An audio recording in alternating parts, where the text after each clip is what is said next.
Hello friends,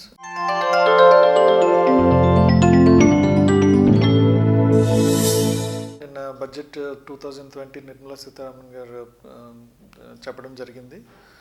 దానికి సంబంధించి individual taxation పైన ఎలాంటి చేంజెస్ జరిగాయి, ఆ ఇండివిజువల్ ట్యాక్సేషన్ మీద మనం ఎలాంటి ప్లానింగ్ చేసుకోవచ్చు 2020కి అనేది మనం తెలుసుకోవడం కోసం మనతో పాటు రవికిరణ్ గారు ఉన్నారు, ఫైనాన్షియల్ అడ్వైజర్.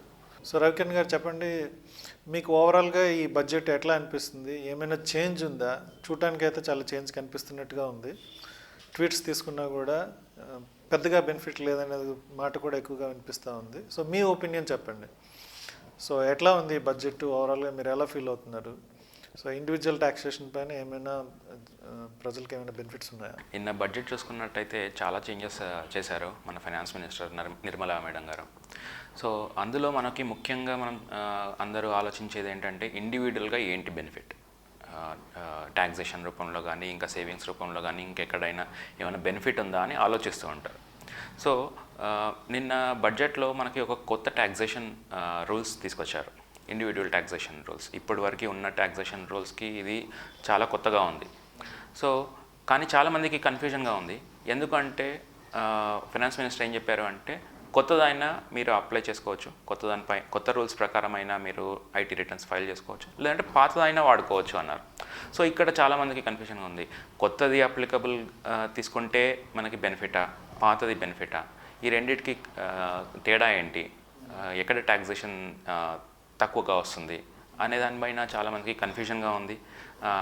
ఆ కన్ఫ్యూజన్లో మనకి ఇప్పుడు ఆల్రెడీ కొంతమంది సేవింగ్స్ ఏదో చేసి ఉంటారు, ఎల్ఐసీస్ కానీ, బాండ్స్ కానీ, ఇంకేదైనా మ్యూచువల్ ఫండ్స్ కానీ, హెల్త్ ఇన్సూరెన్స్ కానీ, ఇలాంటివన్నీ చాలా చేసి ఉంటారు. హోమ్ లోన్ కూడా చేసి ఉన్నారు చాలామంది వాళ్ళ ట్యాక్సేషన్ కోసం. చాలా ట్యాక్స్ తగ్గించుకోవాలని చాలామంది ట్యాక్స్ సేవింగ్స్ కోసం అని ట్యాక్స్ ప్లాన్స్ అవన్నీ చేస్తూ ఉంటారు. కానీ ఇప్పుడు వచ్చిన కొత్త రూల్ ప్రకారము ఇవన్నీ ఏవి అప్లికబుల్ కాదు అన్నారు. సో మన వ్యూవర్ బెనిఫిట్స్ కోసం అసలు మేజర్గా ఏం చేంజెస్ వచ్చాయి ఓల్డ్ దానికి న్యూ దానికి అనేది? సో ఇప్పుడు మనము ఫస్ట్ పాత దాని గురించి మాట్లాడుకుందాము, దాని తర్వాత స్లోగా కొత్త దాని గురించి మాట్లాడుకుందాం. సో ఇప్పుడు పాత దాంట్లో ఏంటంటే 0 to 2.5 lakh వరకు ఇన్కమ్ ఉంటే 0 ట్యాక్స్, 2.5 నుండి 5 lakh వరకు ఇన్కమ్ ఉంటే 5% ట్యాక్స్. ఆ 5% కూడా రిబేట్ అంటే 0 అయిపోతుంది ఇఫ్ ఆ పర్సన్కి లెస్ దెన్ 5 lakhs ఇన్కమ్ ఉంటే. దాని తర్వాత 5 to 10 lakhs వరకు 20% ట్యాక్స్ ఉంది, అండ్ ఎనీథింగ్ బియాండ్ 10 lakhs వరకు 30% ట్యాక్స్ ఉంది. దీంతోపాటు వేరే అడిషనల్ బెనిఫిట్స్ కూడా ఉన్నాయి. ATC 1.5 lakh limit, ATD up to 50 or 75,000 based on parents age, ఆ లిమిట్ ఉంది. దాని తర్వాత housing loan interest loan waiver of 2 lakhs ఉంది. హెచ్ఆర్ఏ పెట్టుకోవచ్చు, ఎల్టీఏ లీవ్ ట్రావెల్ అలవెన్స్ కూడా యూస్ చేసుకోవచ్చు. ఇంకా ఇవన్నీ వేరే వేరే బెనిఫిట్స్ మనకి ఓల్డ్ సిస్టంలో ఉన్నాయి. సో ఇవన్నీ తీసుకుంటే మనకి చాలా బెనిఫిట్స్ వస్తాయి. అంటే నెట్ ట్యాక్సేషన్ ఇన్కమ్ అనేది తగ్గిపోతుంది. 12 lakhs 15 lakhs ఉన్నా కూడా మనం దాన్ని అన్నీ వాడుకుంటే 8-9 lakhs వరకు తీసుకురావచ్చు అన్నీ వాడుకుంటే. ఇప్పుడు మనం కొత్త సిస్టమ్ గురించి మాట్లాడుకుందాం. కొత్త సిస్టంలో ఏముంది? 0 to 2.5 lakh వరకు 0 ట్యాక్స్, 2.5 నుండి 5 lakh వరకు 5% ట్యాక్స్. అక్కడ మీకు రిబేట్ కూడా వస్తుంది మళ్ళీ ఇఫ్ ఆ person income less than 5 lakhs అంటే. సో అది 0 అయిపోతుంది. దాని తర్వాత 5 to 7.5 వచ్చేసి మనకి 10% ట్యాక్స్ ఉంది. సో దాని తర్వాత 7.5 నుండి 10 lakhs వరకు 15% ట్యాక్స్ ఉంది. 10 నుండి 12.5 వరకు 20% ట్యాక్స్ ఉంది. 12.5 నుండి 15 వరకు 25%. దాని తర్వాత 15 lakh ఆర్ అబవ్ ఉంటే 30% ట్యాక్స్ ఉంది. సో ఇక్కడ ఏంటంటే గ్రాడ్యువల్గా ఇంక్రీజ్ చేసుకుంటూ వెళ్ళారు. సో 5 to 10 lakhsని ముందు 20% ట్యాక్స్ చేసేవాళ్ళు ఓల్డ్ సిస్టంలో. కానీ ఇక్కడ 5 to 7.5కి ఒక లిమిట్ ఉంది, ట్యాక్సేషన్ లిమిట్. 7.5 నుండి 10 వరకు ఇంకో వేరే ఉంది. సో ఇక్కడ ఏమవుతుంది అంటే ఓవరాల్ ట్యాక్సేషన్ తగ్గుతుంది మనకి 10% or 15% compare to 20%. So overall taxation తగ్గుతుంది. సిమిలర్లీ ఎనీథింగ్ బియాండ్ 10 lakhs పాత సిస్టంలో మనకి 30% ట్యాక్స్ ఉంది. సో దాన్ని తగ్గించడానికి 10 to 12.5కి 20% ట్యాక్స్, 12.5 నుండి 15 lakhs వరకు 25%, బియాండ్ 15 lakhs అయితేనే 30% ట్యాక్స్ తీసుకొచ్చారు. సో ఇక్కడ కూడా ఎవరికైతే 10 to 15 lakhs శాలరీ పీపుల్ ఉన్నారో, ఇన్కమ్ పీపుల్ ఉన్నారో వాళ్ళకి ట్యాక్స్ అనేది తగ్గుతుంది. బట్ ఈ కొత్త సిస్టమ్ని మీరు ఐటీ రిటర్న్స్ ఫైలింగ్లో తీసుకురావాలి అనుకుంటే మీరు ఈ additional benefits ATC, CCD1, ATD, home loan ఇవన్నీ కూడా ఫార్గో అవ్వాలి. అంటే అవన్నీ మర్చిపోవాలి ఇంకా ఈ కొత్త సిస్టమ్ని ఫాలో అవ్వాలి అనుకుంటే. బట్ ఫైనాన్స్ మినిస్ట్రీ ఆప్షన్ ఏమి ఇచ్చారంటే ఈ కొత్త సిస్టమ్ మ్యాండేటరీ ఏం కాదు, మీరు కావాలి అంటే పాత సిస్టమ్ని కూడా వాడుకొని ఫైలింగ్స్ చేసుకోవచ్చు, బెనిఫిట్స్ తీసుకోవచ్చు అని చెప్పారు. సో దీనికి సంబంధించి గవర్నమెంట్ యొక్క మోటో ఏంటండి? సో ఇప్పుడు చూసుకుంటే మనకి కొత్త సిస్టంలో కొంత బెనిఫిట్ కలిగినట్టుగా పర్సంటేజెస్ చేంజెస్ కనిపించినప్పటికీ కూడా నేను కొత్త సిస్టమ్ ఆప్ట్ చేసుకున్న the moment I'm losing all other benefits of the old system. అవి మీరు చెప్పినట్టు హౌసింగ్ లోన్ అవ్వచ్చు, వేరే ఇతరత్ర అవ్వచ్చు. సో నేను ఇక్కడ ఇండివిజువల్ గేమ్ అయిపోతుంది ఇప్పుడు. సో నేను ఇక్కడ ఎంత గెయిన్ అవుతున్నాను పర్సంటేజ్ ద్వారా, అక్కడ ఎంత లూజ్ అవుతున్నాను, సో ఓవరాల్ బెనిఫిట్ చూసుకోవాల్సి వస్తుంది. చూసుకొని ఇదా ఆప్ట్ చేసుకునే 2 అవకాశాలు కల్పిస్తున్నారు. సో అట్లానే 30 lakhs అబౌవ్ తీసుకుంటే ఆబ్వియస్గా కొత్తదా పాతదనే చాయిసే లేదు ఇక్కడ.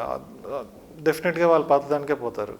సో ఎందుకంటే 30 lakhs అబౌవ్ న్యూ సిస్టమ్కి వెళ్ళేటప్పటికి straight away they are losing all other benefits. Old సిస్టంలో పర్సంటేజ్ ఏమి చేంజ్ కాలేదు కాబట్టి ఓల్డ్ సిస్టంలో వాళ్ళు ఇంకా ప్లే చేసుకోవడానికి చాలా గేమ్ ఉంటుంది.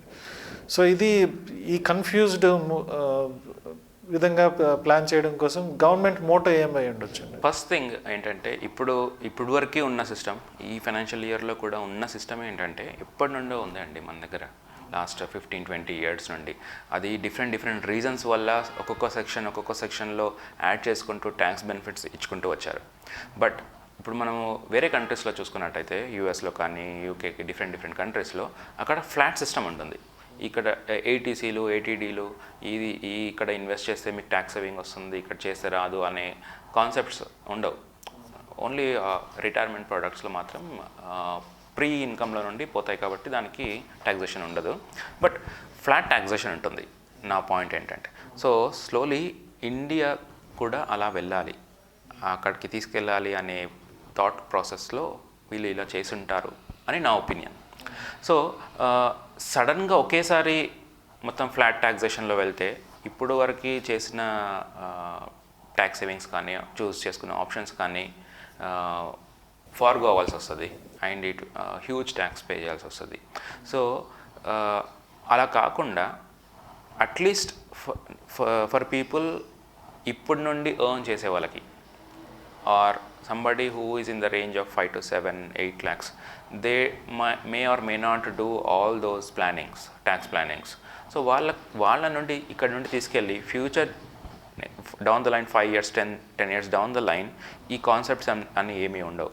So maybe 3 to 5 years down the line పాత సిస్టమ్ ఇంకా నాట్ అలౌడ్ అని చెప్పేసి కొత్త సిస్టంలో నుండి ట్యాక్స్ ఫైలింగ్ చేయాలి అని చేసి ఉండొచ్చు. But at the same time మీరు అన్నట్టు 30 lakhs ఆర్ అబౌవ్ ఉంటే old system better compare to new system అనుకుంటే, అది 30 lakhs కాదండి, somebody who is in 12 to 15 lakh రేంజ్లో ఉన్నా కూడా అండ్ ఆ పర్సన్ ఏ ట్యాక్స్ సేవింగ్స్ చేసినా చేయకపోయినా, so old system is good if he is doing all the tax savings, ATC, ATD, home loan, LTA ఇవన్నీ ఆల్రెడీ ఎగ్జంప్షన్స్ తీసుకుంటున్నట్టు అయితే, so then old system is good. So ఎవరైతే 7-8 lakhs ఆ రేంజ్లో ఉండి ఏమీ చేయలేదు, already just paying tax whatever tax already existing సిస్టంలో, సో వాళ్ళు న్యూ సిస్టమ్స్కి వెళ్ళినా కూడా పెద్దగా డిఫరెన్స్ లేదు. So they can follow new system.